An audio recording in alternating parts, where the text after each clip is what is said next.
Commander Cashin Wolf is courting me. The problem was not that I doubted it anymore. The problem was that I was starting to believe him.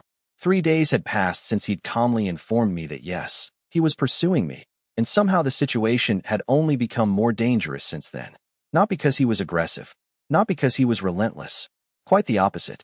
Cashin Wolf courted people the same way he commanded a fleet. Quietly, efficiently, and with terrifying attention to detail. "You're smiling again," Finn said. "I'm not. You are. Prove it.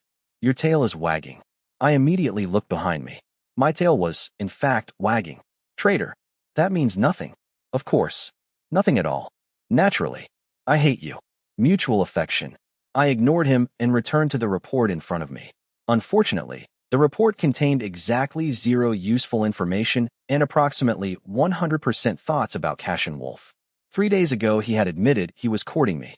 2 days ago, he'd somehow researched foxes online. Yesterday, he'd given me a Black Panther plush that looked suspiciously like himself and accidentally revealed he owned the matching fox. Today, thankfully, he hadn't done anything strange. The universe heard that thought and immediately punished me. Lieutenant Ashford. I froze. That voice had become hazardous to my health. Looking up, I found Cashin standing beside my desk. "Commander, your meeting starts in 7 minutes. I know. You forgot your tablet." I looked down. My tablet was indeed sitting beside my elbow. "Right. And your access card." I looked again. My access card was also on the desk. Cashin placed both items in front of me. "You seem distracted today." "I'm not distracted. You forgot half your equipment." "That proves nothing." One eyebrow lifted slightly. "Interesting." "Stop saying interesting." "I didn't. You thought it." To my horror, amusement flickered briefly across his expression. Then his eyes drifted toward my uniform. "Hold still." My heart immediately attempted escape. "Why?" "Your collar." Before I could move, he reached forward and fixed the folded edge of my uniform collar. One smooth movement. Gentle. Familiar. Entirely too natural. There. The problem wasn't the gesture. The problem was that it looked effortless. Like he genuinely couldn't understand why having his fingers near my throat might be distracting. "Commander." "Yes." "Do you do this for everyone?" "No," my heartbeat stuttered. "Oh." Cashin looked genuinely confused. "Why would I?" Then he walked away. Just left. As if he hadn't casually destroyed my ability to think. 20 minutes later, a senior communications officer stopped me outside operations. "Lieutenant." "Yes." She hesitated. "Can I ask something?" "Probably." "Did Commander Wolf just fix your collar?" I closed my eyes. "Maybe. I've worked under him for 8 years. "Congratulations."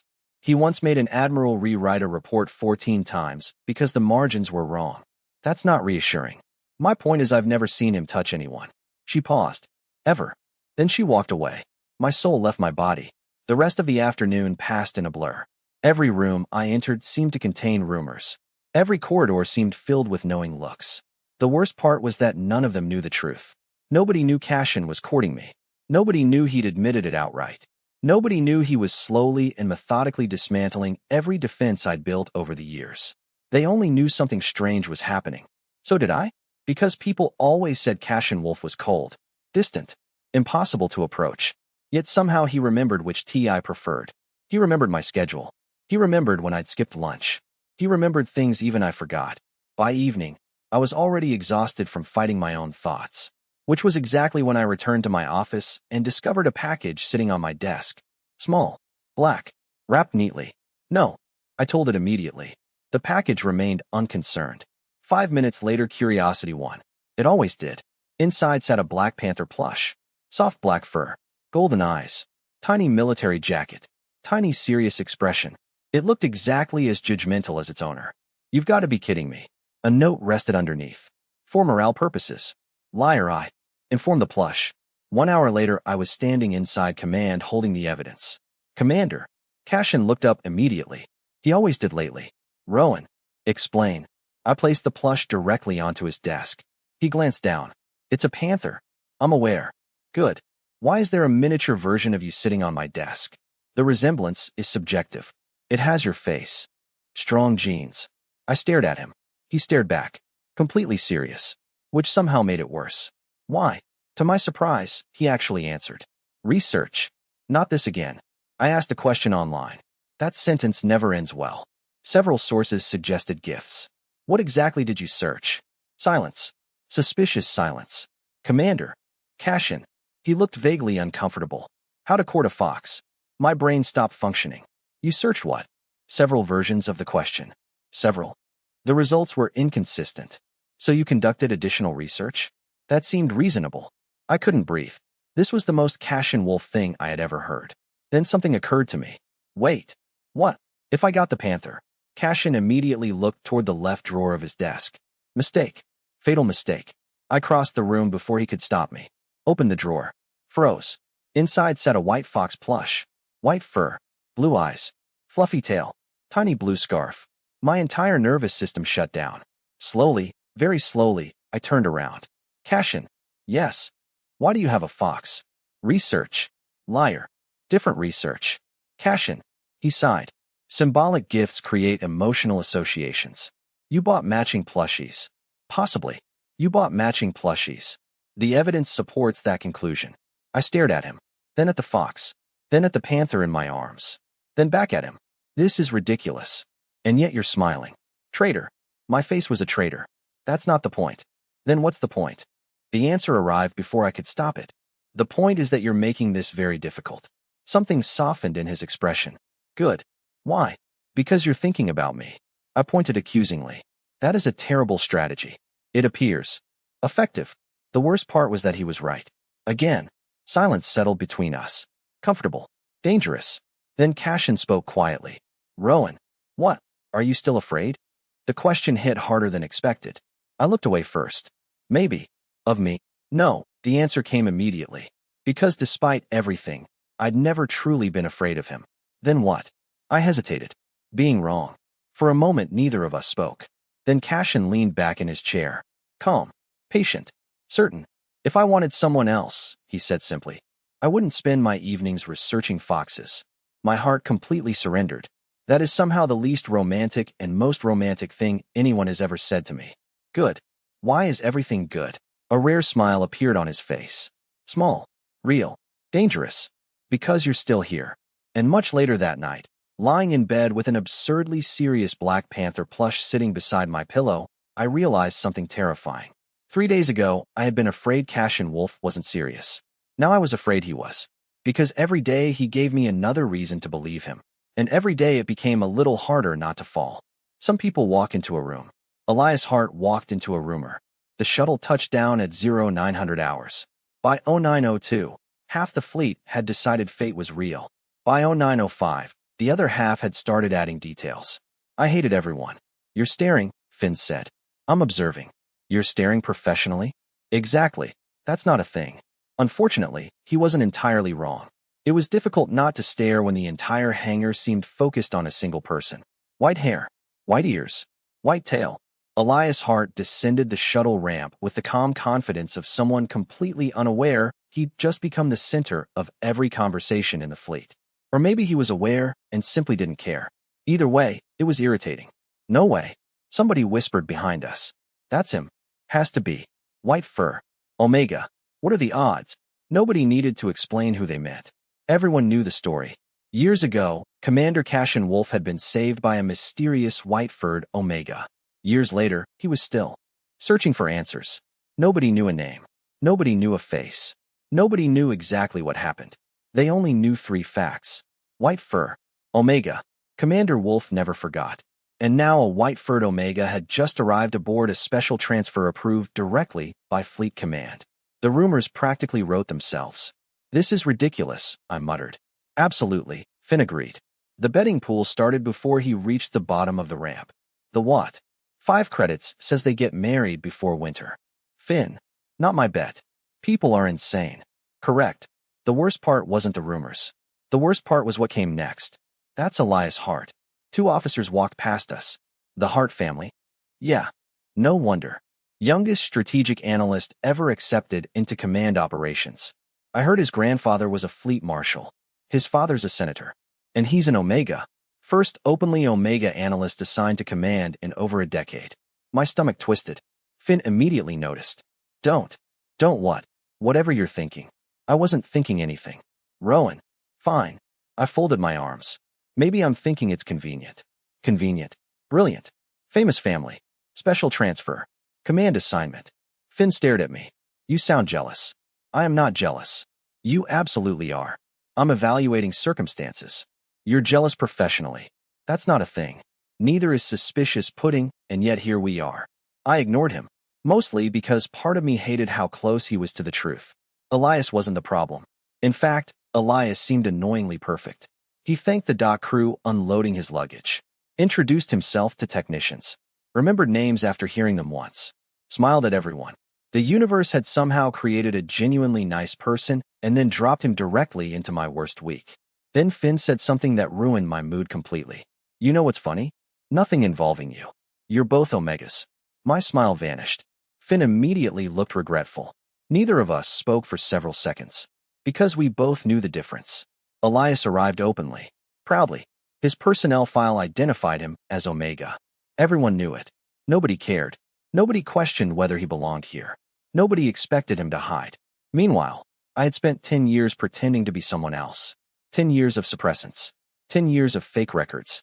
10 years of monitoring every instinct, every scent fluctuation, every accidental mistake. One bad day could destroy everything I'd built. Elias never had to worry about any of that. Together they make quite a picture. The officers from earlier were still talking. I followed their gaze. Cashin stood near the shuttle ramp speaking with Elias. Nothing unusual, nothing inappropriate. Just two professionals discussing work. Yet somehow the sight bothered me anyway. Commander Wolf and Elias Hart, one officer said. If the rumors are true, that's practically destiny. They walked away laughing. I stood perfectly still. Ignore them, Finn said quietly. Trying. The problem was that I couldn't. Because for the first time, comparison felt unavoidable. Elias was talented, accomplished, respected, connected, openly Omega, everything the system rewarded, everything I'd never been allowed to be. And I hated myself a little for caring. Because Elias hadn't done anything wrong. He wasn't arrogant. He wasn't rude. He wasn't trying to steal anyone. He was simply living the life I'd never been permitted to have. By lunchtime, my mood had deteriorated significantly. You're glaring at pudding. Finn sounded genuinely concerned. It's suspicious. It's vanilla pudding. Exactly. That doesn't mean anything. You don't know that. Before he could argue further, my communicator vibrated. Commander Wolf, wrong table. My heart immediately betrayed me. Rowan, excuse me? Commander Wolf, you're avoiding me. Rowan, I'm eating lunch. Commander Wolf, at the wrong table. Rowan, that's not how tables work. Commander Wolf, coward. I hated him. 5 minutes later, I was sitting across from him, which weakened my argument considerably. You're impossible, I informed him. You came. That's not the point. You still came. Before I could answer, another chair slid out. Elias sat beside Cashin. Of course he did. Apparently the universe was committed to a theme. Today, Lieutenant Ashford. Elias smiled. Rowan. Right. Sorry. Still learning names. You've been here 6 hours. I like learning quickly. Of course he did. Then he glanced toward Cashin. The commander was just telling me about you. My soul left my body. What? Across the table, Cashin calmly continued eating. He handled the navigation incident last year, Elias said. The report was impressive. Slowly, I turned toward Cashin. Commander. Yes. Why? Genuine confusion crossed his face. Why what? Why were you talking about me? He asked who our best analyst was. And I answered. My ears immediately turned warm. Finn nearly died laughing from another table. You can't just say things like that. Why not? Because hearing him praise me felt embarrassingly good. Because it mattered far more than it should have. Because Elias was looking at both of us with increasing amusement. Interesting, Elias murmured. Don't. I didn't say anything. You were about to. Fair. By evening, I had almost convinced myself I was overreacting. Then I walked past command and heard voices through a partially open door. Cashin. Elias. I should have kept walking. Instead, I stopped. Thank you for coming, Cashin was saying. I've spent years looking for answers.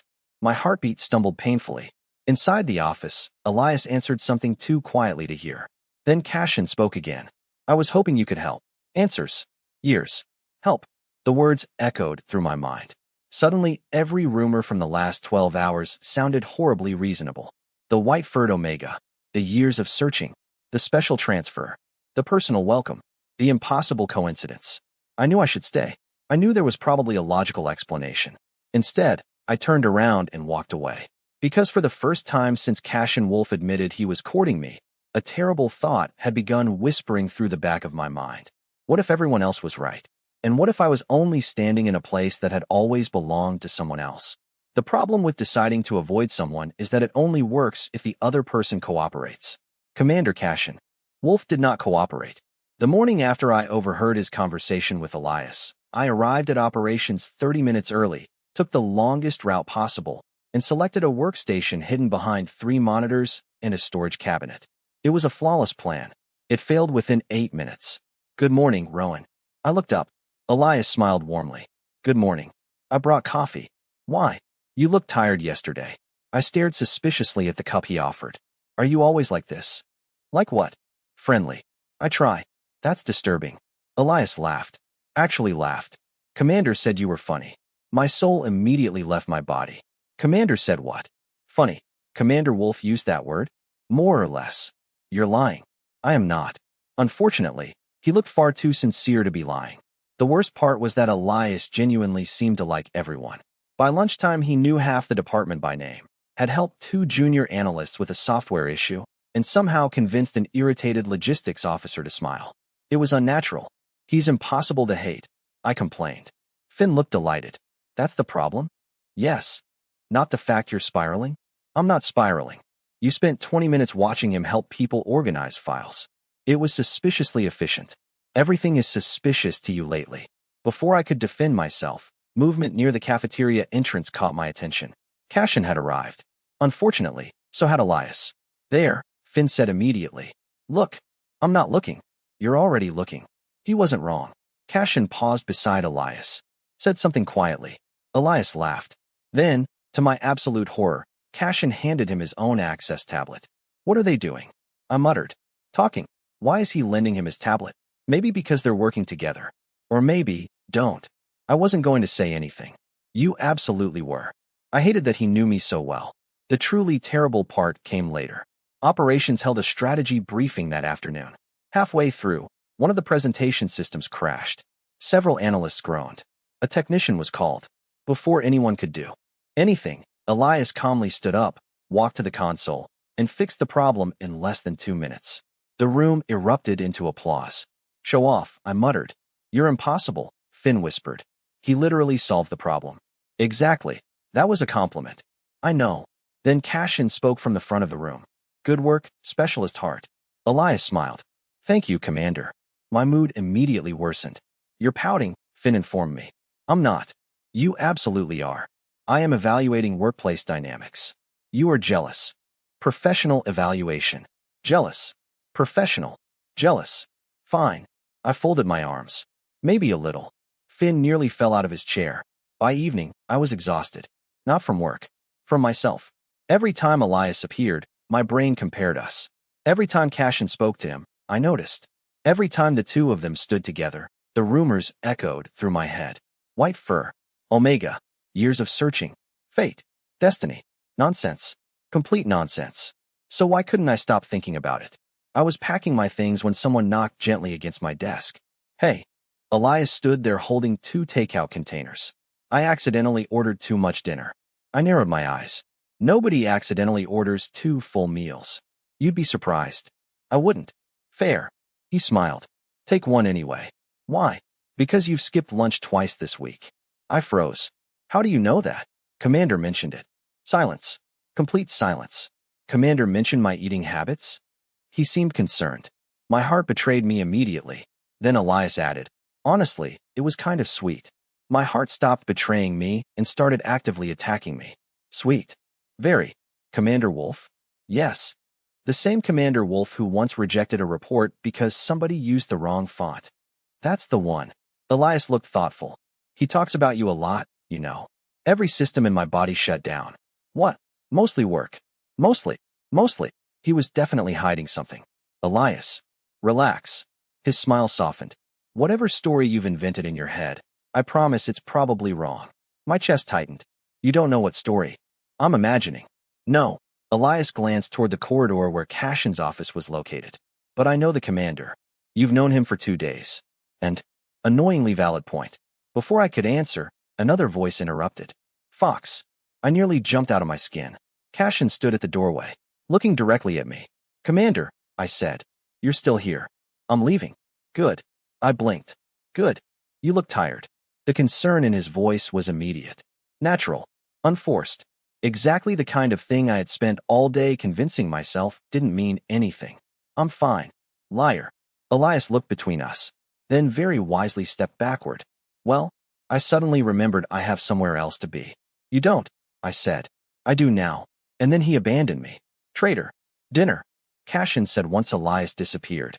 What about it? You still haven't agreed. You still haven't stopped asking. Correct. I stared at him. He stared back. Calm. Patient. Certain. As if the answer had never been in doubt. As if there had never been another possibility. As if there had never been anyone else. And for the first time all day, despite the rumors, despite Elias, despite every ridiculous fear in my head, I found myself wanting to believe him, which was infinitely more dangerous than jealousy had ever been. The moment I realized I was in trouble was when I started comparing every man in the fleet to Elias Hart, and somehow ended up angry at all of them. By the next morning, the entire station was infected. There was no other explanation. Half the officers were talking about Elias. The other half were talking to Elias. The maintenance crew liked him. The logistics department liked him. The analysts liked him. Even the grumpy chief engineer who hated everyone liked him. It was suspicious. Deeply suspicious.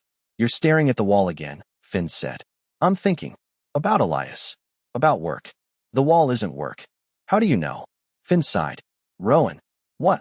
You're jealous. I'm not. You spent 10 minutes yesterday investigating whether housing assignments are normally approved that quickly. That's called research. You compared his performance reviews to your own. Professional curiosity.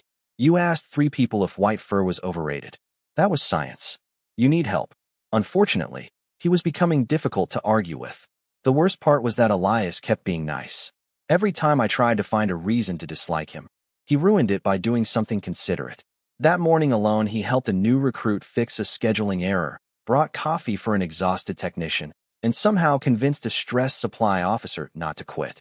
Nobody should be that pleasant. It was unnatural. Around lunchtime, I finally escaped to archives for a few hours of peace. Unfortunately, peace was apparently unavailable. When I returned to the residential wing near the end of my shift, I immediately spotted Cashin and Elias. Together. Of course. You're kidding me, I muttered. They hadn't seen me. Yet. Which meant I still had time to leave. A smart person would have left. I stayed, hidden behind a corner, entirely for observational purposes. Cashin was carrying one of Elias's storage containers. Personally, the commander of fleet operations was carrying boxes. You know, Elias said, sounding amused. Most people just sign the housing approval forms. The housing office misplaced your paperwork twice. 3 times. Exactly. You intimidated them, didn't you? I clarified priorities. Elias laughed. A warm, familiar laugh. The kind people used around someone they trusted. My mood immediately worsened. Then something happened. Something small. Something completely harmless. Something that felt like a knife anyway. Elias reached up and brushed a piece of dust from Cashin's collar. A simple gesture. Casual. Familiar. Intimate. Cashin didn't pull away. Didn't seem surprised. Didn't even react. Like it was normal. Like it happened all the time. The air left my lungs. Then Elias smiled. Honestly, I don't know what I'd do without you. Cashin's expression softened. Just slightly. Barely noticeable. Unless you'd spent months memorizing every expression he had. Family helps family, he said. Family. There was that word again. Family. Nobody ever explained it. Then disaster struck. Elias stepped backward and caught his heel on a storage crate. He stumbled. Cashin moved instantly. One arm around Elias's waist. One hand catching his shoulder. Pulling him upright before he could fall. For a second they were impossibly close. Elias's hand against Cashin's chest. Cashin's arm around his waist. Their faces only inches apart. And suddenly every rumor I'd spent 2 days trying to ignore crashed into me all at once. White fur. Omega. Years of searching. Special transfer. Private meetings. Housing approvals. Family. Maybe they're right. The thought hit harder than I expected. Maybe everyone is right. Maybe he really is the Omega. Maybe that's why Cashin looked at him differently. Maybe that's why he personally welcomed him. Maybe that's why something inside me snapped. I turned around and walked away. Fast. Not running. Definitely not running. Fox. Cashin's voice followed immediately. I walked faster. Rowan. Faster. Fox. Even faster. Footsteps appeared behind me seconds later. Of course they did. Stop. I stopped. Mostly because if I kept going, dignity would officially be lost forever. Turning around, I folded my arms. What? Cashin stood a few feet away. Calm. Collected. Annoyingly handsome. What's wrong? Nothing. Liar. You say that a lot. Because you're very good at it. Shouldn't you be helping Elias? The words escaped before I could stop them. Cashin blinked. Once. Slowly. What? Excellent. Perfect. Wonderful. Now I sounded insane. Nothing. Fox. Go help him unpack. Silence. Dangerous silence. Cashin narrowed his eyes. Why? Because he needs help. He does not. Then spend time with him. Why would I do that? I don't know. Liar. I hated that word. Mostly because he was right. I'm not jealous. The second the sentence left my mouth, I wanted to launch myself into space. Cashin's eyebrow rose. Interesting. Forget I said that. No, Cashin. Fox. Don't. One corner of his mouth twitched. The bastard was enjoying this. Look at me. No, Rowan. No, Fox. I looked. Worst decision of my life. Because suddenly his expression changed. The amusement faded. The teasing vanished. Now he looked focused. Like a hunter finally spotting movement in tall grass.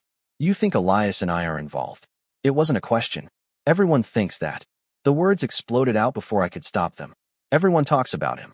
Cashin stayed silent, which somehow made it worse. White fur. I stepped forward. Openly Omega. Another step. Perfect resume. Another. Powerful family. Rowan, you spent years looking for a white-furred Omega. My voice cracked slightly. You personally welcomed him. You arranged his housing. You meet behind closed doors. You practically carry his luggage. Fox. And then I see you standing there holding him like. I stopped. Too late. Everything was already out. The hallway fell silent. Cashin stared at me, then rubbed a hand across his face. Not angry. Not offended. Just tired. What? I demanded.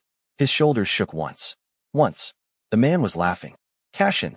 I'm trying very hard not to. You are impossible. Probably. Stop laughing. I haven't started yet. I hate you. No, you don't. The confidence in that answer was infuriating. Then another voice appeared behind him. Oh wow. I closed my eyes. Of course. Of course it was Elias. When I opened them, the white wolf was standing there holding a storage box and looking delighted. Absolutely delighted. Should I leave? Yes, I said immediately. No. Cashin said at the same time. Elias grinned. Interesting. Go away. Absolutely not. He looked between us, then suddenly started laughing. Real laughter. Uncontrolled laughter. The traitor. What's so funny? I snapped. You thought. He pointed at himself. Then at Cashin. Then laughed even harder. That's incredible. Elias. Cashin sounded exhausted. I know. Elias wiped a tear from one eye. Still laughing. Then looked directly at me. Commander Wolf didn't explain? Explain what? Elias blinked. I'm married. Silence. Complete silence. What? Very happily married. My brain stopped working. Married. For 3 years. I pointed helplessly at Cashin. To who? Elias's grin widened. His older brother. The corridor went completely silent. I stared at Elias. Then at Cashin. Then back at Elias. Then back. At Cashin.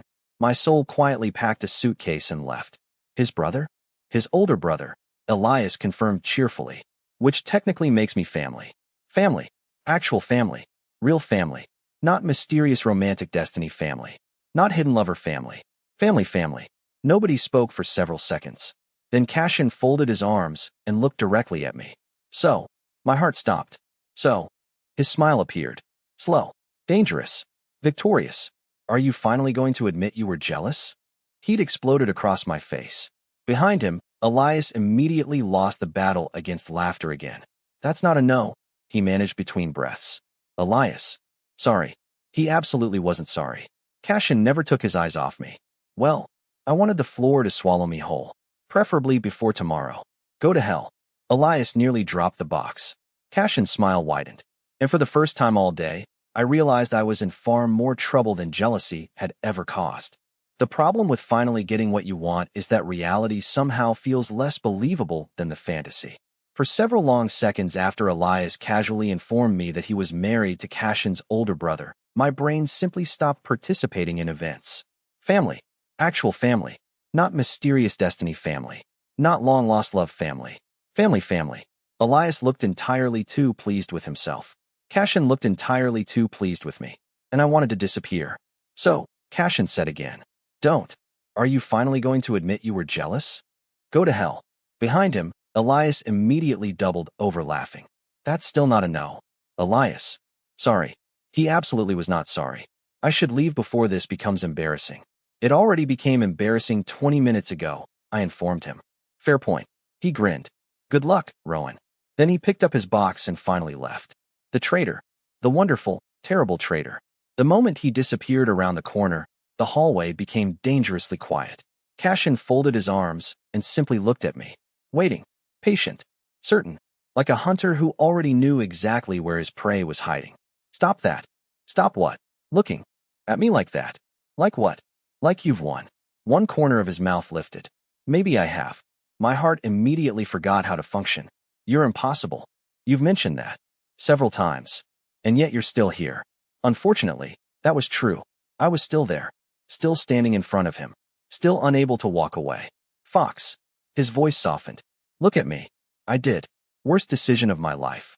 His eyes were warm. Not amused. Not teasing. Warm. Like sunlight. Like safety. Like home. There was never anyone else, he said quietly. Not Elias. Not anyone. My throat tightened. You don't know how stupid I feel right now. I have a rough idea. I accused you of flirting with your brother's husband. You did. Multiple times. Several. This memory is going to wake me up at 3 in the morning for the next 10 years. Cashin's smile widened. Probably.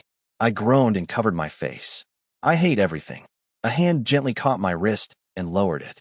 No, my pulse immediately accelerated. No, not everything. Suddenly breathing became difficult.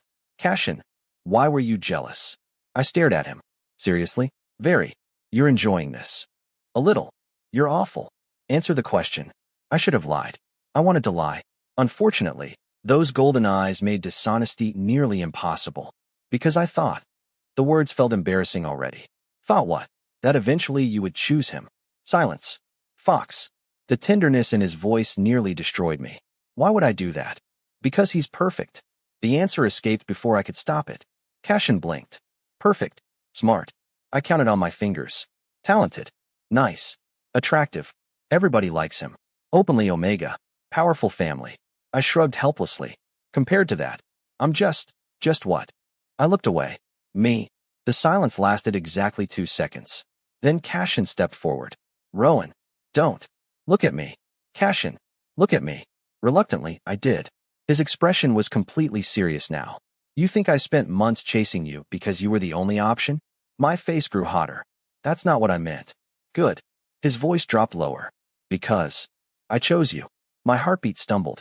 You chose me because you're stubborn. That too. And slightly insane. Possibly. Your standards are questionable. Definitely. I laughed despite myself. Cashin watched me for a moment before asking quietly, do you like me? Direct.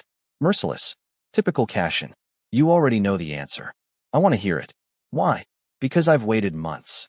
My chest tightened. The sincerity in that answer stole every remaining defense. That's unfair. Probably. You keep saying that. Answer. I looked at him. Really looked at him. At the man who had patiently pursued me for months.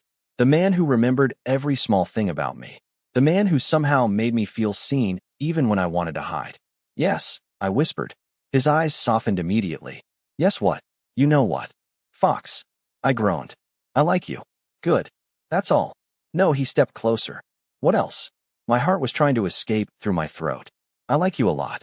The admission felt terrifying. Wonderful. Irreversible. Cashin stared at me for several seconds. Then something remarkable happened.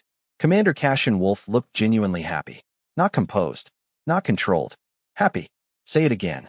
Absolutely not. Fox. No, please. The word hit harder than any order ever could. My ears burned. My tail betrayed me immediately. I like you, I muttered. Still not enough. Greedy. Very. I should have said something clever. Something sarcastic. Something worthy of Rowan Ashford. Instead, I watched his gaze drop briefly to my lips. Then return to my eyes. And suddenly neither of us was joking anymore. May I? He asked quietly. Nobody had ever asked me that before. The answer was already written across my face. Cashin's hand rose slowly, brushing a loose strand of hair behind my ear. Gentle. Careful. like I was something precious. Then he kissed me, softly, warmly. The world stopped. Every anxious thought, every stupid fear, every misunderstanding, gone. There was only the feeling of his lips against mine and the realization that this was real. When he pulled back, I stared at him, completely speechless. Fox. I forgot how language works. The laugh that escaped him was unfairly attractive. Good. Then he kissed me again, longer this time, slow enough to make my knees weak, patient enough to make my heart ache. By the third kiss, I had completely given up pretending to be functional. Cashin. People might see. Good. Good. I've spent months courting you. He pressed a kiss to my forehead, then my temple. I'm done being subtle. My face felt approximately 1,000 degrees. You're impossible. Still here. He brushed his thumb against my cheek. Still chosen. The simple certainty in those words nearly melted me. Much later, after somehow escaping with most of my dignity destroyed beyond repair, I returned to my quarters. Or attempted to. The moment I opened the door, Finn looked up from his chair, then immediately looked down at my face, then at my tail, then back at my face. Wow. Don't. You got kissed. Finn. More than once. Finn. He grinned so hard I considered violence. Finally, I dropped onto the couch and buried my face in a cushion. I hate everyone. You look very happy for someone who hates everyone. The horrifying part was that he was right. I couldn't stop smiling. This is disgusting. Love usually is. Please stop talking. Did he confess? Yes. Did you confess? Yes. Did you kiss? Finn. That's a yes. I threw a cushion at him. He caught it effortlessly, still smiling. Then gradually the smile faded. Something serious replaced it. My stomach immediately dropped. Rowan. What? I'm happy for you. The warmth in his voice was genuine. Really? Thank you. But there it was. The word that ruined everything. Finn. He still thinks you're a beta. The happiness vanished like someone had switched off a light. Silence filled the room. Heavy. Uncomfortable. Real. Finn looked at me carefully. Cashin Wolf isn't just your boyfriend now. My chest tightened. I know. Eventually you're going to have to tell him the truth. The truth. The fake registration. The forged records. The decade of pretending. The secret that could destroy everything I had just gained. And for the first time that night, fear returned. The more Cashin cared about me, the harder it became to breathe around the truth. If someone had told me a month ago that Commander Cashin Wolf would spend his free time researching foxes on the internet, I would have laughed in their face. If someone had told me he would then use that research to repeatedly embarrass himself, I would have paid money to watch it happen. Unfortunately, reality turned out to be much stranger. What's this? I asked, staring suspiciously at the package sitting on my desk. A message appeared on my communicator almost immediately. Snack. I frowned. That explains absolutely nothing. 3 dots appeared. Then another message. Internet said foxes like it. My stomach immediately hurt from trying not to laugh. Cashin. Yes. This is dog food. Silence. A very long silence. Then, it had a fox on the package. I buried my face in my hands. Across the office, Finn nearly choked to death laughing. What happened? Nothing. That sounded like trauma. He's trying. That's somehow worse. Unfortunately, Finn was right. Cashin was trying. Very hard. The problem was that Cashin approached romance the same way he approached military strategy. He researched. He prepared. He gathered information. And then occasionally reached catastrophically incorrect conclusions. 3 days earlier, he had sent me an article titled 10 Ways to Build Trust with Foxes. Last week, he had spent 20 minutes asking whether foxes preferred blankets of a specific texture. Yesterday, he had somehow fallen into an online discussion forum and emerged convinced that all foxes enjoyed being praised every 4 hours. Absolutely not, I had informed him. The internet disagrees. The internet is stupid. The internet has over 6,000 votes. The internet is 6,000 times stupid. He had actually laughed. The memory still made my chest warm. That was the dangerous part. Not the gifts. Not the messages. Not the constant attention. It was how easily happiness slipped past my defenses. Every morning, there was a message waiting for me. Every evening, there was another. Sometimes it was a reminder to eat. Sometimes a photograph of a sunset from a patrol vessel. Sometimes a simple, good luck today, Fox. Small things. Ridiculous things. Important things. The kind that slowly became part of your life before you realized it. You look sick. Elias dropped into the chair beside my workstation. Thank you. No, I mean emotionally. That's better somehow. Commander Wolf asked me for dating advice. I froze. Slowly. Carefully. What? Elias looked delighted. 3 separate times. You're lying. I wish. He opened his tablet. I have evidence. My soul left my body when he showed me the messages. What constitutes too many good morning texts? How many compliments per week is normal? Do foxes like flowers? Oh my God, that was my reaction too. Please delete those. Never. Elias. I'm preserving history. I wanted to throw the tablet out of the nearest airlock. The terrifying part, Elias continued, is that he took notes. He did not. He absolutely did. You're making that up. I watched him write things down. I covered my face. I need a new life. You need a camera. Why? Because nobody would believe this otherwise. The worst thing was that I could picture it perfectly. Cassian Wolf, decorated commander, brilliant strategist, secretly taking notes on how many compliments a boyfriend should receive. My tale betrayed me immediately. Elias pointed. There it is. What? The wag. There is no wag. There is absolutely a wag. Leave. You adore him. Leave. This is the happiest I've ever seen you. That answer hit harder than it should have. Because he wasn't wrong. Somewhere along the way, I had become happy. Not occasionally. Not temporarily. Consistently. The realization should have felt wonderful. Instead it scared me. Every day Cassian trusted me a little more. Every day I trusted him a little more. Every day the truth became harder to hide. Harder to explain. Harder to survive. The feeling followed me through the rest of the week. Through shared meals. Through stolen kisses in quiet corridors.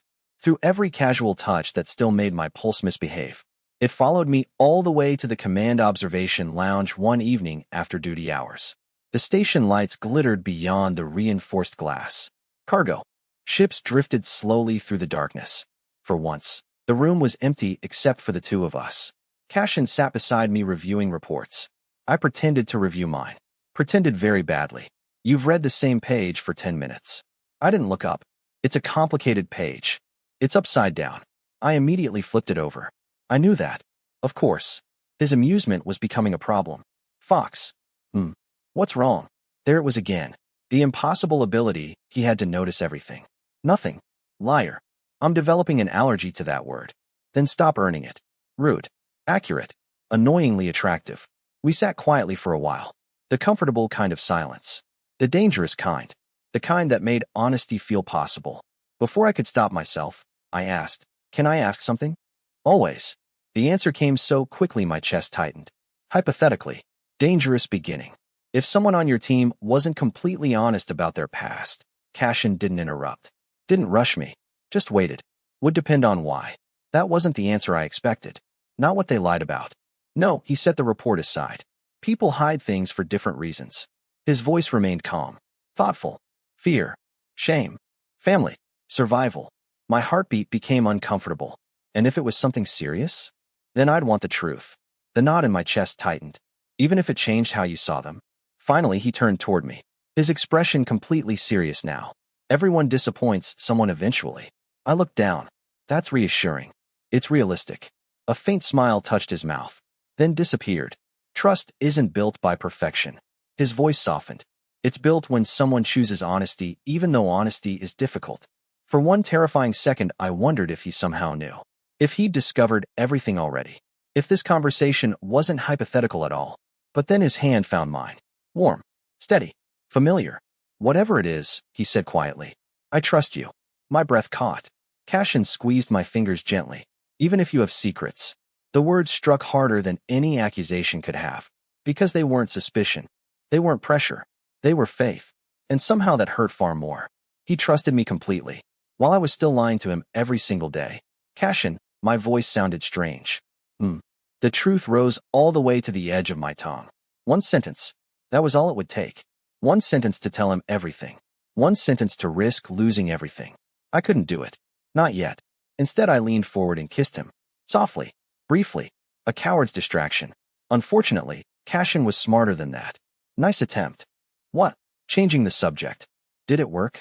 Temporarily. I laughed despite myself. He kissed my forehead. Then my temple. Then the corner of my mouth. Whenever you're ready, Fox. Not if. Not when I find out. Whenever you're ready. The trust in those words followed me all the way back to my quarters. It followed me through the door. Followed me into the room. Followed me straight into Finn's line of sight. He looked up from the couch, then at my face, then at my tail, then back at my face. Wow. Don't. You kissed him again. Finn. Multiple times? Finn. That's a yes. I threw a cushion at him. He caught it without effort, smiling. You're impossible. And you're glowing. I am not glowing. You're basically a romantic lantern. I hated that he wasn't entirely wrong. The smile wouldn't leave my face. The warmth wouldn't leave my chest.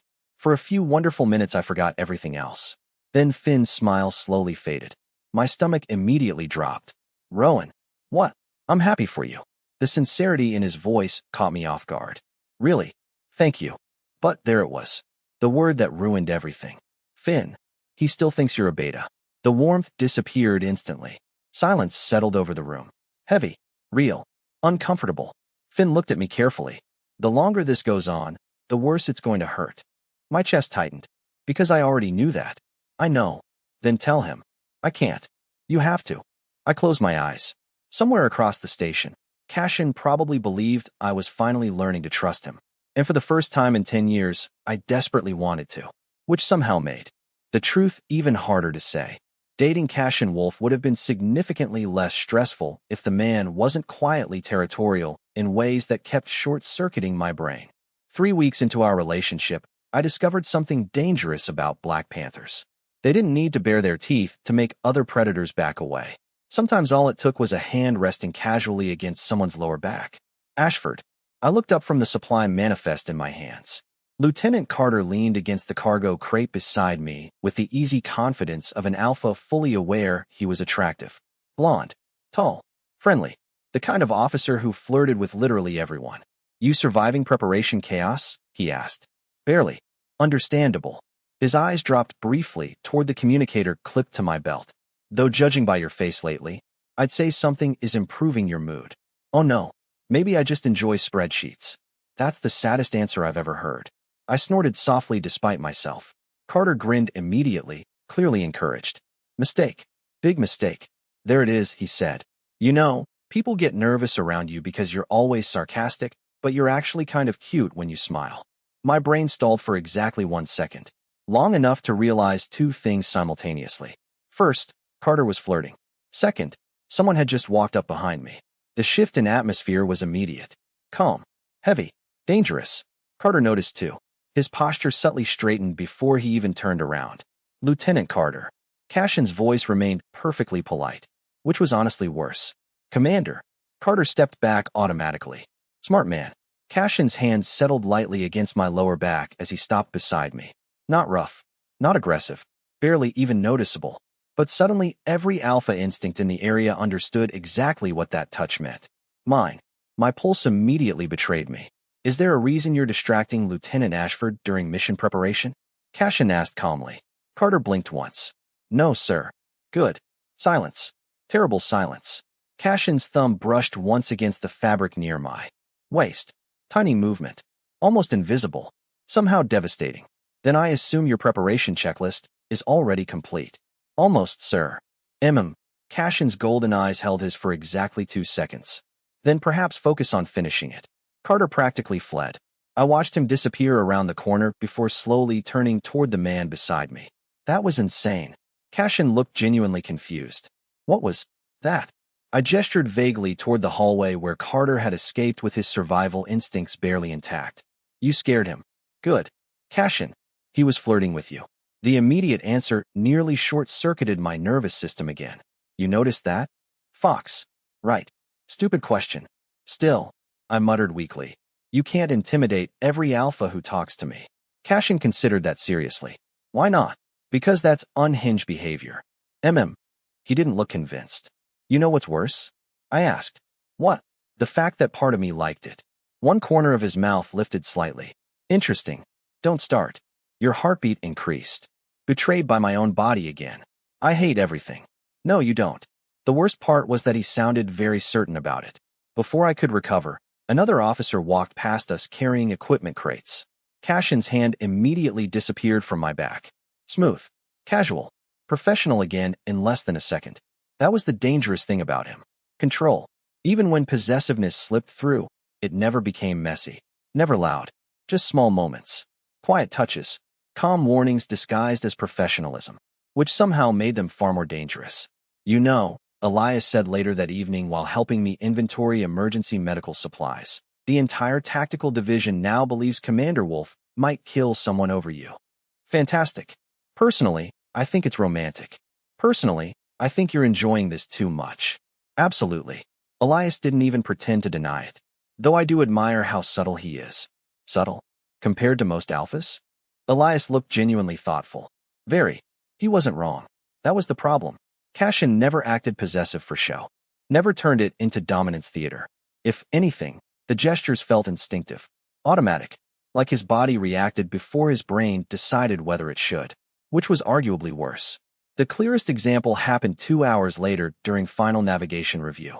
Most of the command crew had already left the strategy room, leaving only me, Cassian, and several rotating holographic route projections. I leaned over the table studying emergency extraction coordinates, while Cassian reviewed shield integrity reports beside me. Quiet. Professional. Safe. Until I felt something brush lightly against the tip of my tail.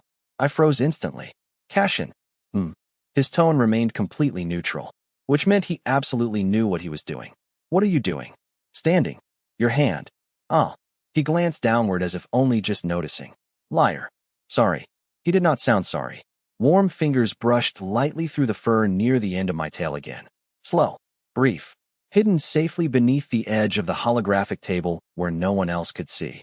My entire spine threatened mutiny. You can't just do that suddenly, I whispered. Cassian finally looked at me directly. Calm golden eyes. Completely unfair face. Why not? Because my brain stops working. He considered that for several seconds. Useful. I stared at him in disbelief while he returned to reviewing reports like he hadn't just admitted psychological warfare. You're unbelievable. You like it? Heat immediately climbed into my face. Cassian's eyes narrowed slightly in satisfaction. Thought so. You're getting way too confident. Should I stop? The question caught me completely off guard. Real question. Genuine.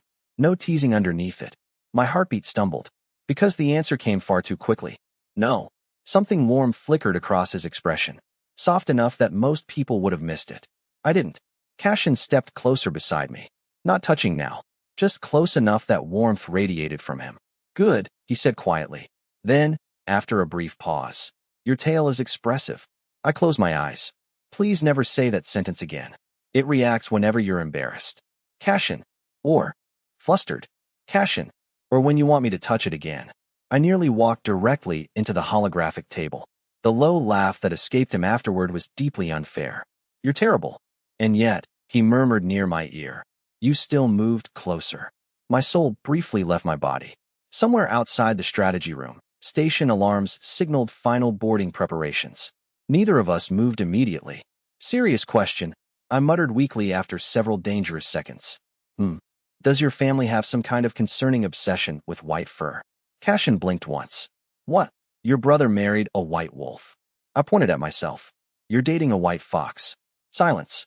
Then, horrifyingly, Cassian actually considered the possibility. Interesting pattern. Cassian, in my defense, he said calmly, I liked you before I realized you were fluffy. I buried my face in my hands while he quietly laughed under his breath. Then suddenly the laughter stopped. The shift was immediate. Subtle, but sharp enough that my instincts reacted before my brain did. Cassian had gone still. Not emotionally still. Predator still. My pulse faltered. Cassian, for one brief second, heat flickered through the air around him. Sharp. Heavy. Alpha pheromones. Stronger than usual. Gone almost instantly. Cassian blinked once like he'd felt it too. Then his expression smoothed back into calm control. Nothing, he said quietly. But something about the tension in his shoulders felt wrong. Very wrong. Before I could ask further, red warning lights suddenly flashed across the station walls. Final departure authorization. Mission launch. And deep beneath all the warmth and happiness sitting inside my chest, unease twisted sharply through my instincts. Because something about that brief moment felt like the beginning of a disaster. People think survival is about strength. It isn't. Survival is about who can still think clearly while everything around them is falling apart. The first warning appeared 3 hours after entering Helios drift. Navigation drift at 0.03%. One of the pilots reported from the command deck. At first, nobody reacted much. Minor.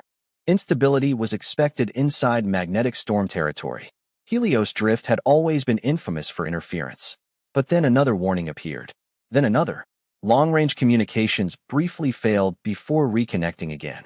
Internal lighting flickered twice during routine diagnostics. One of the engineers quietly muttered something about electromagnetic fluctuations exceeding projected models. That was when the atmosphere aboard the cruiser began changing. Not panic. Not yet. Just tension. Professional tension. The kind that spreads slowly through experienced crews when everyone senses something is wrong before they can prove it. Through all of it, Cash and Wolf remained completely calm. Reroute secondary stabilizers. Reduce engine strain by 12%. Run manual diagnostics on external navigation. Every order came sharp. Immediate. Controlled. No wasted movement. No wasted emotion. He stood at the center of the command deck while warning lights flashed red across nearby consoles. Black uniform immaculate despite the growing instability around him. Watching him work was dangerous in ways completely unrelated to romance. Because this was the version of Cashin people feared. Commander Wolf. The man capable of making decisions in seconds while everyone else was still processing the problem. Storm density increasing ahead, the pilot warned. Recommend altering course. Cashin studied the forward display silently. Violent magnetic storms twisted across the sector like living black clouds, streaks of blue-white energy flashing through deep space. Negative, he answered calmly.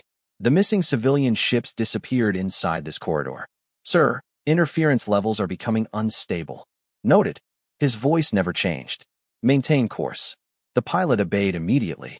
Beside me, Elias leaned slightly closer and murmured quietly. You know what's terrifying? What? He gets calmer when things get worse. He wasn't wrong. The more unstable the situation became, the sharper Cashin seemed. Like pressure refined him instead of breaking him. Another violent tremor suddenly shook the cruiser, hard enough to throw several crew members sideways. Warning alarms immediately blared across the deck. We just lost external sensor array 3. Backup systems aren't responding. Communications degrading again. Multiple voices started overlapping at once. Cashin cut through all of them immediately. Enough. Silence dropped instantly. Status reports one at a time. Calm. Controlled. Absolute authority. The room stabilized around him almost immediately. Crew returned to stations. Engineers stopped shouting over each other. Panic never fully formed because Cashin never allowed it to. Then the entire cruiser lurched sideways so violently the overhead lights exploded in showers of sparks. This time people actually yelled. Magnetic impact wave. Stabilizers offline. Port engine failure. Somewhere deep below deck, metal groaned with a horrible tearing sound. Commander, the pilot shouted. We're losing trajectory control. Cashin steadied himself against the nearest console while golden eyes scanned rapidly across failing system displays. Calculating. Predicting. Deciding. How long until total engine collapse? Maybe 4 minutes. Too long. His answer came instantly. Then louder. Emergency descent procedure. My pulse spiked immediately. The pilot stared at him. Sir, there's no safe landing zone. Find me something survivable. Another impact slammed through the cruiser. Harder this time. Half the deck lights died instantly while smoke poured from a burning console near the rear wall. Crew members scrambled through flashing emergency lighting as warning sirens screamed overhead. Through all of it, Cashin's voice never rose once. Seal lower deck blast doors. Redirect emergency power to navigation. Prepare all personnel for impact. Someone nearby whispered weakly, holy shit. Honestly, same. Because this wasn't luck anymore. Cashin was dragging the entire ship through disaster through sheer force of control. Ice ridge ahead, the pilot yelled suddenly. The forward display revealed jagged black mountains coated in thick mineral ice rising through the storm below. To the right, a canyon filled with unstable magnetic surges. To the left, solid rock and frozen ridges. Collision either way. Cashin made the decision instantly. Take the ridge. Sir, the ice will absorb part of the impact. Another violent tremor nearly threw everyone off their feet. Now, the pilot obeyed immediately. The cruiser angled sharply downward toward the frozen ridge while the entire hull screamed around us. Alarms reached deafening levels. Systems failed one after another across the deck. Brace positions. Cashin barked. Impact in 15 seconds. Crew members moved instantly.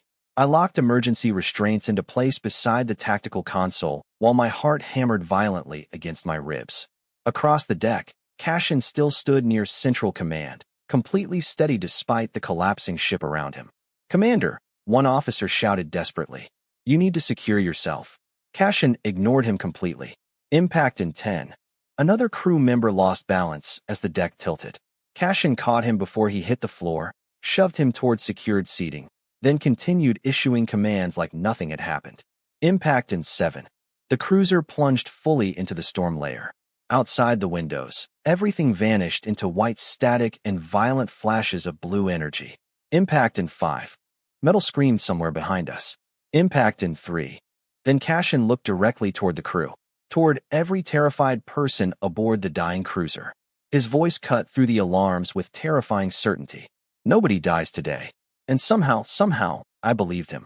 The cruiser hit the ridge. The impact felt like the universe itself splitting apart. Metal shrieked violently. Gravity vanished for one horrifying second before slamming back hard enough to crush the air from my lungs. The ship skidded sideways across ice and rock while entire sections of the hull exploded outward in sparks and fire. Everything became noise. Alarms, breaking metal, shouting.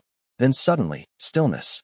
Smoke drifted through the ruined command deck beneath flickering red emergency lights. My ears rang painfully. Every part of my body hurt. Somewhere nearby, someone groaned weakly. Then Cashin's voice cut through the wreckage immediately. "Damage report. Not panic. Not relief. Duty first." Survivors began answering one by one through coughing and static. Multiple injuries. Engine collapse. Fire spreading across lower decks. "Evacuation?" one officer asked hoarsely. Cashin looked once toward the failing reactor display, then toward the burning corridor behind us. Immediately, the crew moved at once. Injured personnel were dragged toward emergency exits. Supply crates ripped from damaged compartments. Medical kits, portable generators, emergency rations, anything salvageable before the cruiser completely died. Cashin somehow seemed everywhere at once, pulling trapped crew members from debris, organizing evacuation routes, carrying an injured technician himself when medics became overwhelmed. The entire operation moved with brutal efficiency because everyone trusted him completely. Then one of the engineers froze while staring at a reactor monitor. "Commander," his voice sounded terrified. "The core's destabilizing." Silence hit instantly. Cashin reacted first. "How long?" "Maybe 2 minutes. Everybody out." This time real panic threatened to break loose. Cashin shut it down immediately. "Move." His voice cracked across the wreckage like gunfire. "Essential supplies only. Leave everything else."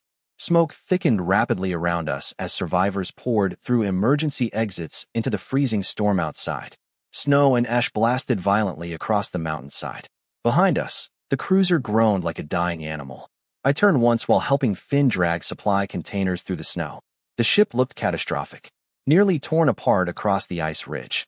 Flames burning through multiple decks. "Rowan." I looked up immediately. Cashin stood near the emergency hatch helping the final survivors escape. Still counting personnel. Still making sure nobody got left behind, even with the ship literally dying around him. "Commander, move," someone shouted desperately. Only after the last crew member cleared the hatch did Cashin finally jump down into the snow himself. 3 seconds later, the cruiser exploded. Heat and force slammed across the ridge hard enough to knock several people forward. Fire erupted upward into the storm-dark sky while burning. Metal rained across the frozen mountainside. For several long seconds, nobody spoke. We all just stared at the burning wreckage. Our ship was gone. Completely gone. Elias finally broke the silence first. "I would like to officially state," he coughed into the freezing wind, "that this mission has become significantly less enjoyable." Somehow, a few exhausted people actually laughed. Shock laughter. Survival laughter. The kind that only happens after people realize they survived something they absolutely should not have survived. Cashin quickly scanned the remaining survivors, counting, assessing, confirming everyone made it out alive. Only after verifying that did his shoulders lower slightly for the first time all day. Just slightly. "Move," he ordered calmly. "We need shelter before the storm worsens." And just like that, everyone moved again. Because if Cashin Wolf was still standing, still thinking, still leading, then maybe survival was still possible too. The abandoned relay station sat less than 1 kilometer away through the storm, and the night inside Helios Drift was only beginning. The worst part about watching someone slowly break down is realizing they'll keep smiling at you while they do it. By the fifth day trapped inside Helios Drift, exhaustion had settled over the relay shelter like a living thing. The station barely functioned even after emergency repairs. Half the heating grid failed every few hours during magnetic surges. Water filtration worked inconsistently. Food rationing had become severe enough that most meals now happened in silence. Outside, magnetic storms screamed endlessly across the frozen mountains. Inside, people survived through routine alone.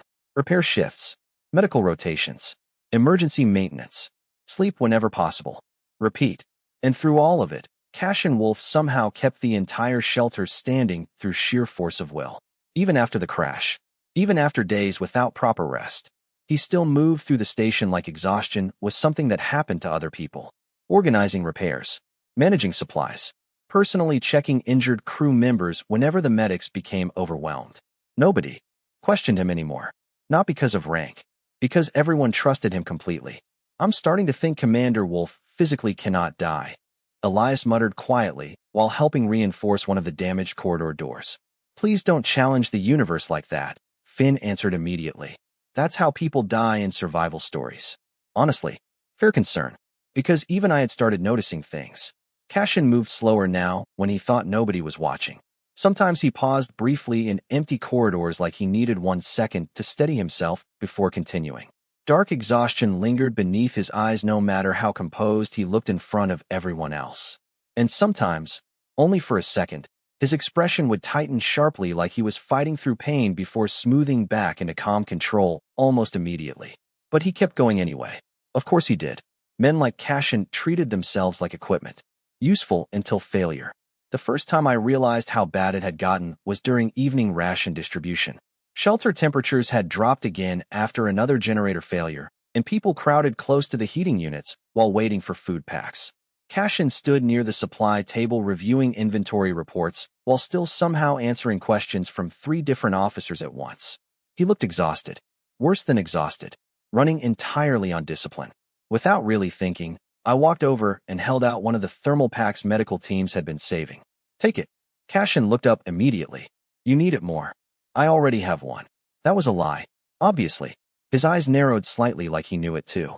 For 1 second, the commander mask slipped just enough for exhaustion to show underneath. Then he quietly took the pack from my hand anyway. Our fingers brushed briefly during the exchange. Tiny contact. Barely anything. But his entire body went still for half a second afterward. So subtle most people probably wouldn't notice. I did. Cashin's gaze lifted toward mine briefly. Something unreadable flickered there before he stepped back again almost immediately. Distance. Deliberate distance. The realization had been bothering me for days now. He kept avoiding physical contact with me specifically. Still no communication with headquarters? One of the engineers asked late that evening inside the shelter's communications room. Storm interference keeps collapsing long-range transmission. Another technician answered tiredly. Earliest estimate. Silence. Then, maybe several more days. Nobody liked that answer. The room felt heavier afterward. More trapped. Cashin stood near the damaged console beneath flickering blue emergency lights, listening silently. Keep trying, he finally said. His voice still sounded calm. Still controlled. But rougher now. Like every word required slightly more effort than before. The engineer nodded immediately. Yes, Commander. Cashin turned away afterward, one hand briefly bracing against the edge of the console. Small movement. Easy to miss. Elias noticed instantly. So did I? The White Wolf's ears lowered slightly. That's not good, he murmured quietly. Later that night, I found Cashin alone in one of the empty maintenance corridors. Or rather, collapsed against the wall pretending he wasn't exhausted. His head rested briefly against cold metal while one hand pressed hard against his eyes. For the first time since the crash, he actually looked human. Tired. Burned out. Breakable. My chest tightened painfully at the sight.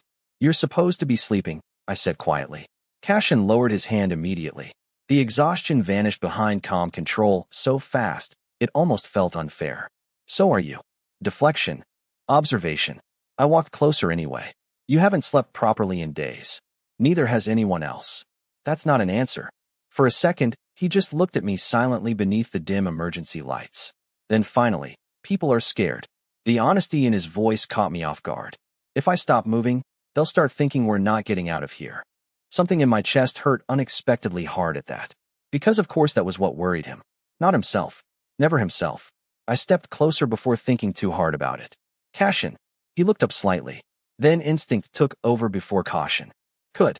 My fingers brushed lightly against the burned edge of his sleeve where the fabric had melted during the crash. Small gesture. Careful. Quiet. Cashin froze instantly beneath the contact. For 1 second, something dangerously intense flickered across his expression before he forced it away again. Then very gently, almost reluctantly, he caught my wrist. Not tight. Not possessive. Just enough to stop me. Fox. His voice had gone rough somehow. Go sleep. I should have listened. Instead, I looked at him standing there exhausted beneath the flickering lights, still trying to carry the entire shelter on his back alone, and quietly answered the truth instead. You look terrible. A startled laugh escaped him unexpectedly. Small. Tired. Real. Probably the first genuine laugh I'd heard from him in days. That's incredibly romantic.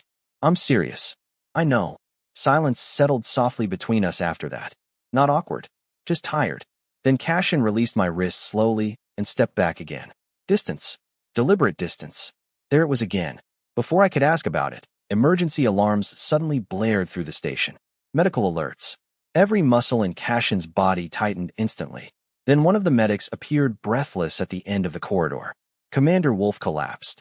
For one horrible second, the world stopped moving. Cashin swore softly under his breath before straightening immediately.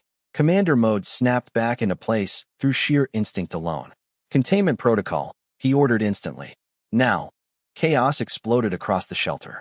By the time I reached the medical wing minutes later, reinforced quarantine barriers were already sealing shut, while medics rushed emergency equipment through the narrowing doors. Move, someone shouted.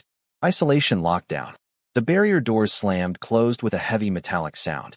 Through the reinforced observation glass, I finally saw Cashin inside. Alive. Conscious. Thank God. But wrong. Deeply wrong. Sweat dampened the collar of his black uniform despite the freezing station temperatures. His breathing looked too controlled, too deliberate, and his eyes, golden, sharp, predatory in ways I had never seen before. The atmosphere itself felt dangerous now. Then I realized why. Pheromones. Thick alpha pheromones saturated the quarantine room strongly enough that even standing outside the barrier, several nearby betas already looked uncomfortable. One younger medic physically stepped backward instinctively. Cashin noticed immediately. Shame flickered across his expression so quickly most people missed it. I didn't. Everyone leave. He ordered from inside the isolation room. Even through the speaker system, his voice sounded rougher now. Lower. Dangerous in ways instinct understood immediately. The station doctor exhaled heavily beside the quarantine controls. Commander Wolf has entered rut. Silence hit the corridor instantly. One officer quietly swore under his breath. Another looked genuinely alarmed. Which was fair. Combat class alphas entering rut inside an isolated emergency shelter was not a small problem. Especially not one like Cashin Wolf. How early? One medic asked carefully. At least 2 weeks, the doctor answered grimly. The magnetic storms likely disrupted endocrine regulation. Fantastic. Absolutely fantastic.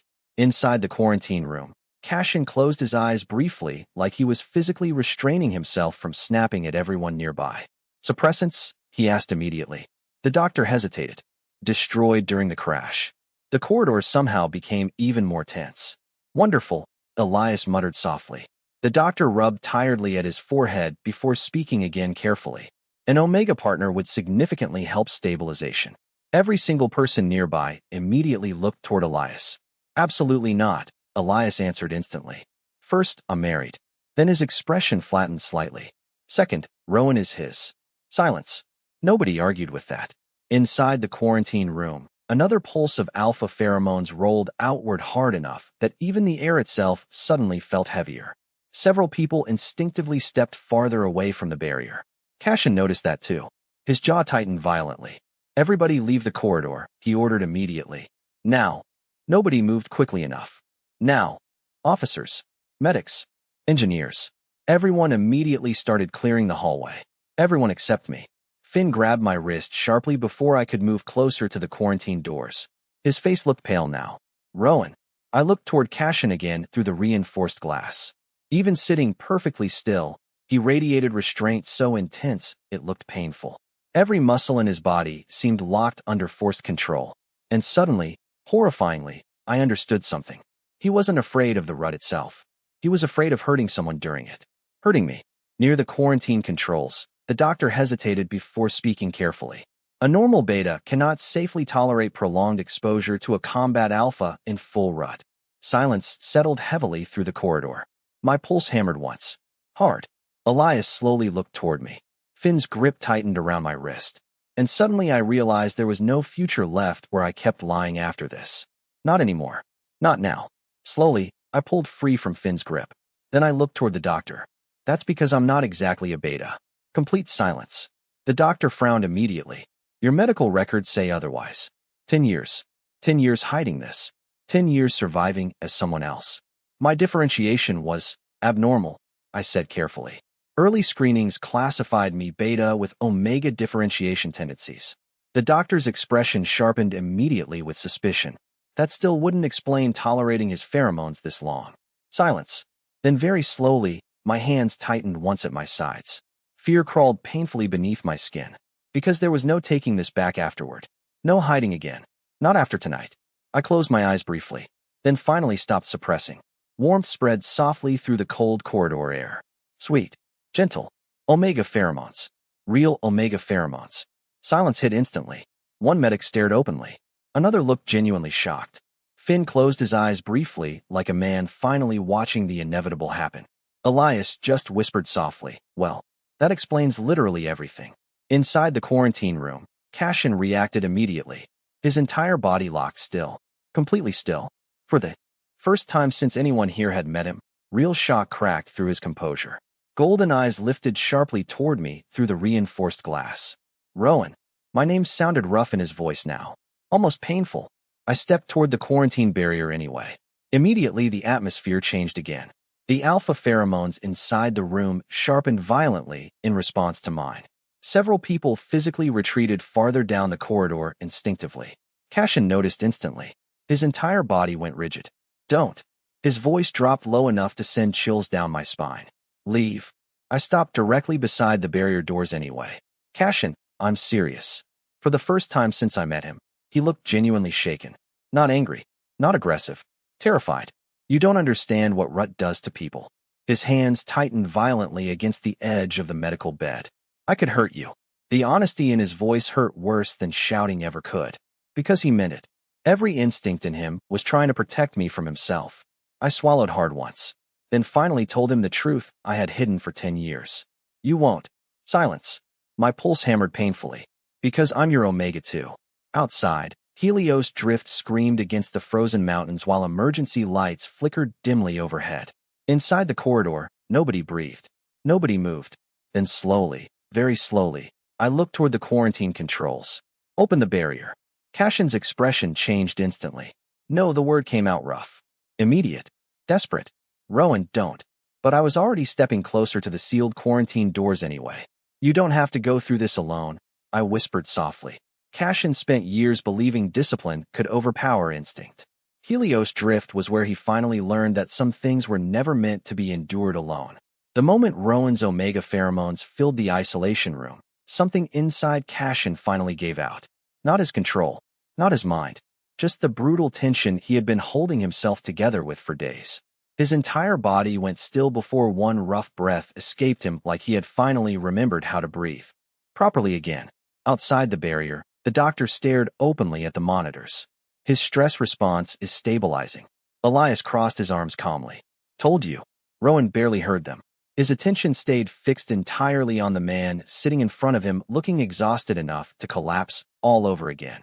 Golden eyes followed Rowan's every movement now with dangerous intensity, but the violence from earlier was gone. In its place remained something hotter. Needier. Fox, Cashin muttered hoarsely. You really shouldn't be here. Rowan stepped closer anyway. Too late now. Cashin looked like he wanted to argue. Then Rowan carefully touched his face. That was it. The last thread of resistance finally snapped apart. Cashin lowered his forehead against Rowan's shoulder with a rough exhale, while both hands gripped tightly at Rowan's waist like contact itself had become necessary for survival. Relief flooded the room instantly. Not hunger. Not aggression. Relief. Rowan slowly wrapped his arms around him while Cashin buried his face against his neck and inhaled shakily, like Rowan's scent was the first real thing he had touched in days. "You idiot," Rowan whispered softly into his hair. "You were seriously planning to survive this alone?" Cashin laughed weakly under his breath. "That was the idea. Terrible idea. Probably. The first night blurred together afterward. Heat. Pheromones. Exhaustion." Rowan quickly learned that Cashin became clingy during the worst waves of rut. Not violent. Not dangerous. Just desperately tactile, like instinct kept reaching for Rowan before thought could catch up. Hands at his waist. Fingers tangled tightly in his shirt. Face buried against his throat, while breathing slowly became easier again.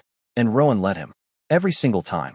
Somewhere during the middle of the night, Cashin pulled Rowan into his lap with enough instinctive confidence that Rowan barely had time to react before strong arms wrapped securely around him. "Cashin," Rowan muttered, already flushed. "You're heavy. You like me heavy." Rowan immediately choked on air. Cashin actually smirked against his throat afterward. "Cute. Shut up. Make me." Rowan did. Try pushing him away after that. Unfortunately, combat alphas and Rut were apparently unfairly strong. By the second morning, the isolation room smelled overwhelmingly like both of them. Blankets tangled somewhere near the floor.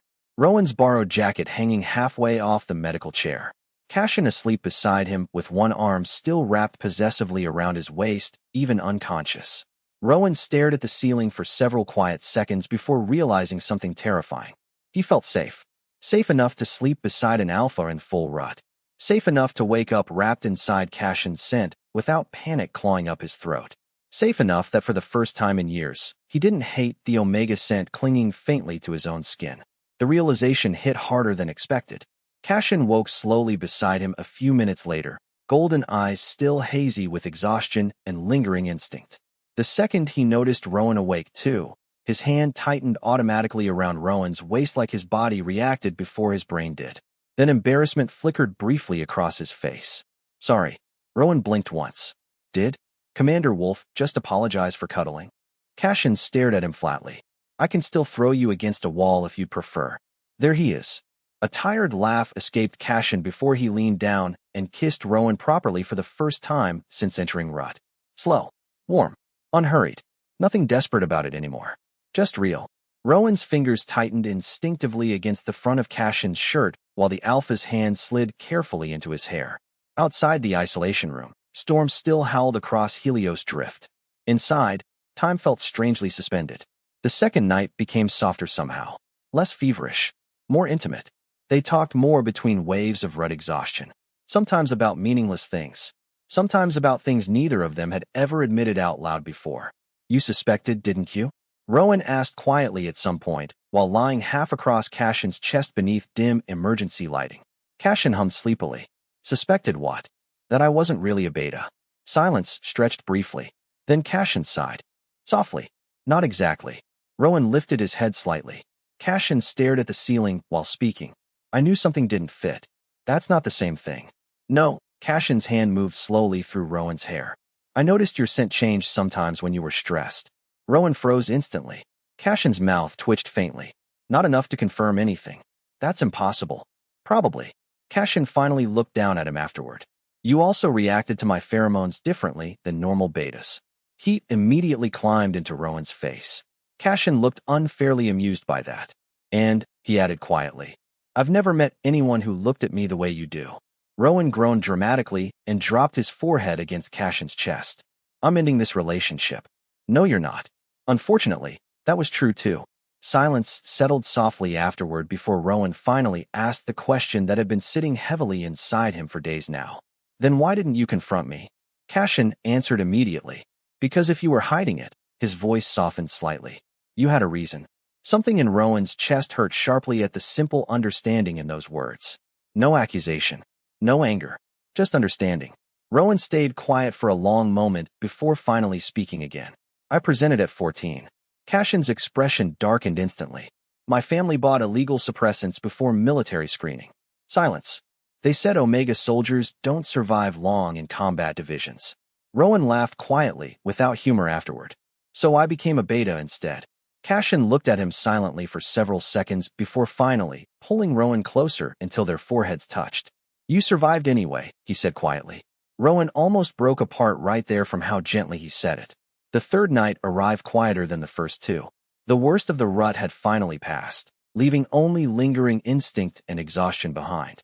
Rowan lay curled comfortably against Cashin's chest, while the alpha absent-mindedly traced circles against his lower back beneath the blankets. Outside, the storms had finally started weakening. Inside the isolation room, everything felt strangely peaceful for the first time since Helios drift began. Fox. Rowan hummed sleepily. Cashin stayed quiet for several seconds before speaking again. Once headquarters sees your records, they're going to investigate everything. Rowan's body stiffened slightly. I know. There'll be suspension hearings. Medical review. Questions about your classification. Rowan gave a tired laugh, without humor. Great way to ruin a relationship. Cashin looked down at him afterward with a strange, unreadable softness in his eyes. Then his hand moved slowly upward until his fingers rested gently against Rowan's scent gland. Rowan's breath caught instantly. Elias wasn't only protected because he's exceptional, Cashin said quietly. Bonded Omegas receive legal protection status under military law. Rowan looked at him silently now. Cashin's thumb brushed softly against the sensitive skin beneath his ear. Careful, hesitant, almost nervous, which somehow affected Rowan more than confidence ever could have. Fox, Cashin murmured softly. May I mark you properly? Rowan's heartbeat stuttered painfully hard. 10 years hiding. 10 years terrified of being seen as an Omega. And now the man he loved was asking him like this wasn't ownership, wasn't obligation, wasn't instinct, just choice, just future. Rowan swallowed once before quietly answering. Okay. Something in Cashin's expression softened instantly afterward. Relief. Affection. Something frighteningly vulnerable beneath both. He leaned down first to kiss Rowan slowly. Once, twice. Warm and lingering enough to make Rowan's chest ache, before finally marking him properly. The bite hurt less than Rowan expected. Warmth spread through his body almost instantly afterward, followed by an overwhelming calm that settled deep beneath his ribs. Cashin pulled him impossibly close immediately afterward, face buried against Rowan's neck while one shaking breath escaped him. Mine, he whispered hoarsely against the fresh mark. Not possessive, not controlling, just relieved. Rowan closed his eyes slowly while Cashin held him tightly through the rest of the night. For the first time in years, he didn't want to hide anymore. The next morning, emergency communication alarms activated throughout the shelter. Reality crashed back instantly. Headquarters. Reports. Investigations. Rescue. Rowan sat upright too quickly while cold fear twisted sharply through his stomach again. Cashin noticed immediately. Fox. Rowan looked away. They're going to suspend me. Silence. Then Cashin answered calmly. Probably. Rowan stared at him flatly. You are unbelievably bad at comforting people. I'm aware. Despite that, Cashin still leaned over and pressed one soft kiss directly against the fresh mark on Rowan's neck afterward. But they won't take you away from me. Before Rowan could answer, another voice suddenly echoed through the isolation speakers. Rescue teams have entered the shelter perimeter. Outside Helios Drift, rescue ships had finally arrived. And suddenly the storm no longer felt like the biggest thing waiting for them anymore. Rowan spent most of his life surviving. The terrifying part was realizing he finally had the freedom to start living instead. Officially, Lieutenant Rowan Ashford received a 2-year suspension for delayed Omega differentiation, reporting, and medical concealment violations following the Helios Drift incident. Unofficially, everyone involved knew headquarters had only chosen suspension because permanently removing one of their best combat officers would have caused a small civil war once Commander Cashin Wolf got involved. 2 years, Finn repeated dramatically several days later while Rowan packed the last of his office belongings into a storage case. You're abandoning me. Rowan looked up flatly. I'm being suspended, not dying. Emotionally identical. Finn immediately burst into loud, fake sobbing anyway. Who's going to protect me from Commander Wolf now? Nobody. Elias answered helpfully from the doorway. Start preparing your will. This is a hostile work environment. Rowan barely had time to react before Finn launched himself across the room and nearly tackled him into a hug. I'll miss you. Finn sniffed loudly against Rowan's shoulder. You live 20 minutes away. Distance means nothing when friendship dies. Please, stop talking. Somewhere behind them, Cashin sighed the deeply exhausted sigh of a man questioning every life decision that had led him here. Honestly, fair. 2 months into suspension leave, Rowan discovered something significantly more terrifying than military investigations. "You're pregnant," the doctor announced carefully during a routine bonded Omega medical checkup. Rowan blinked once, then twice. "I'm sorry, what?" Across the examination room, Cashin went completely motionless. The doctor awkwardly checked the scan again. "Approximately 8 weeks." Silence filled the room. Rowan slowly turned toward Cashin. Cashin slowly looked back at him. Neither of them spoke for several extremely long seconds. Then finally, "Well," Rowan said weakly, "that explains why coffee suddenly tastes illegal." Cashin still looked completely stunned, which honestly felt satisfying considering Rowan himself was currently experiencing a full spiritual evacuation from reality. "You're smiling," Rowan accused suspiciously several minutes later. Cashin immediately attempted to look serious. Failed horribly. "I'm not. Commander Wolf. Fox. You are literally glowing." "That sounds medically concerning." Rowan stared at him flatly. Cashin finally lost the battle against his own expression and laughed quietly before crossing the room and carefully pulling Rowan against his chest. "We're having a child," he murmured softly into Rowan's hair like he still couldn't quite believe it himself. Terrifyingly enough, Rowan couldn't either. The next several months passed strangely fast afterward. Rowan quickly discovered pregnancy while bonded to an overprotective combat alpha was genuinely one of the most irritating experiences in existence. "Fox, sit down." "Fox, stop carrying things." "Fox, why are you standing on furniture?" "Because contrary to popular belief, I remain capable of movement." Debatable. Rowan considered murder at least twice a week. Finn, meanwhile, somehow became worse. "You need emotional support snacks," Finn announced one afternoon while dumping 3 grocery bags onto Rowan's kitchen counter. Rowan stared. "Why did you buy enough fruit to feed a small village?" "Omega instincts." "You're not even an Omega." "Emotional Omega. That's not a real thing." "It is now." Cashin walked into the kitchen midway through this conversation, took one look at the mountain of groceries, and silently walked back out again. Coward. Elias visited more occasionally, usually bringing actual useful things instead of emotional support strawberries. "You know," he commented calmly one evening while assembling a crib with terrifying efficiency, "this is significantly less stressful when nobody's trapped inside a collapsing frozen shelter." Rowan snorted softly from the couch. "Shocking. Personally," Elias continued thoughtfully, "I still think near-death experiences create stronger romantic atmosphere. Please stop helping." Despite all the chaos, though, Rowan slowly realized something strange during those months. He was happy, truly happy. No hiding, no suppressants, no constantly monitoring every movement or scent or instinct around other people. For the first time since he was 14 years old, Rowan existed without fear sitting permanently inside his chest. And honestly, that feeling was far more terrifying than combat had ever been. Their son was born late during winter storms almost exactly 1 year after Helios Drift. The baby arrived furious at the entire universe and immediately screamed loud enough to terrify half the medical wing. "Definitely yours," Finn whispered emotionally from the corner of the room. Rowan threw a pillow at him without hesitation. The baby had tiny white ears and dark hair like Cashin's. Cashin spent nearly 20 straight minutes silently staring at his son afterward without speaking once, which honestly started becoming concerning. "Cashin," Rowan muttered tiredly from the hospital bed, "you're starting to look emotionally unstable." Very slowly, Cashin looked up from the baby sleeping against his chest. His entire expression softened into something Rowan had genuinely never seen before. Something impossibly gentle. "He's perfect," Cashin said quietly. Rowan's chest physically hurt at the way he said it. Finn cried harder than the actual parents did. Obviously, the wedding happened 6 months later. Small ceremony. Private. Mostly because Rowan threatened violence if military officials attempted turning it into political propaganda involving bonded Omegas and military reform policies. Cashin still looked entirely too happy during the entire event for someone with his reputation. Rowan still hadn't emotionally recovered from discovering Commander Cashin Wolf apparently smiled now. Frequently.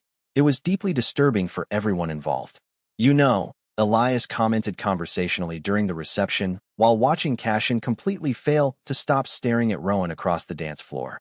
"This relationship became significantly healthier after the whole near-death frozen planet situation." "Great," Rowan answered dryly. "Good to know almost dying improved communication." "Character development," Elias corrected. Trauma bonding, Rowan muttered. Nearby, their son made an offended little chirping noise from Finn's arms like he strongly disagreed with that statement. Rowan looked across the reception hall afterward toward Cashin, who was already watching him with that same steady, impossible expression that still made Rowan's heartbeat stumble even after everything they'd been through together. Then Cashin smiled slightly and held one hand out toward him. Simple gesture. Quiet. Familiar. Home. Rowan realized suddenly that somewhere between Helios drift, suspension hearings, sleepless nights, overprotective arguments, and a tiny white-eared baby, he had somehow built the future he never thought someone like him was allowed to have. And maybe that was the most unbelievable thing of all. Cashin Wolf spent over 10 years searching for an Omega whose face he barely remembered. Rowan spent over 10 years trying very hard to forget he had ever existed at all. It happened completely by accident nearly 3 months after the wedding. Rowan had been helping reorganize archived military rescue files while their son slept nearby in a carrier against his chest. Mostly because suspension leave apparently meant headquarters now believed he had endless free time for paperwork, which was insulting. Fox, Cashin's voice called lazily from the office doorway. Have you eaten yet? Rowan didn't look up from the terminal. I had coffee. Silence. That's not food. Debatable. Fox, you sound just like Finn. That's the cruelest thing you've ever said to me. Rowan snorted softly under his breath before opening another damaged archive file. Most of the records were old evacuation reports from pirate raids near outer trade routes over a decade earlier. Routine restoration work. Completely boring. Until one corrupted emergency file suddenly triggered automatic recovery protocols across the screen. Critical incident archive recovered. Rowan frowned slightly, then froze. Casualty report. Cadet Officer Cashin Wolf. Critical condition. Date, 11 years prior. Memory hit instantly afterward. Smoke. Blood. Emergency alarms screaming through collapsing docking corridors. A young Alpha officer barely conscious beside a destroyed shuttle bay while civilians and cadets evacuated in complete panic around him. Rowan had only been 16, newly presented as an Omega barely months earlier. Terrified constantly. Exhausted constantly. Trying desperately not to attract attention after spending weeks hearing stories about what happened to bonded Omegas near outer colonies. He had only been at the station temporarily during transport reassignment when the pirate attack happened. Rowan remembered the fear most clearly. Not bravery. Not heroism. Fear. The entire station had been falling apart while smoke flooded the corridors and everyone ran for escape shuttles. Rowan had almost kept running too. Almost. Then he saw the injured Alpha officer collapse near the damaged docking gate while everyone else pushed past him trying to survive. Rowan still remembered stopping for one stupid second thinking, someone else will help him. Nobody did. So Rowan went back himself. You're insane, 16-year-old Rowan had muttered breathlessly while half-dragging an unconscious stranger toward the emergency shuttle through smoke and flashing alarms. The Alpha had been heavy even back then. Blood soaked Rowan's sleeves. Emergency sirens screamed loud enough to shake the walls.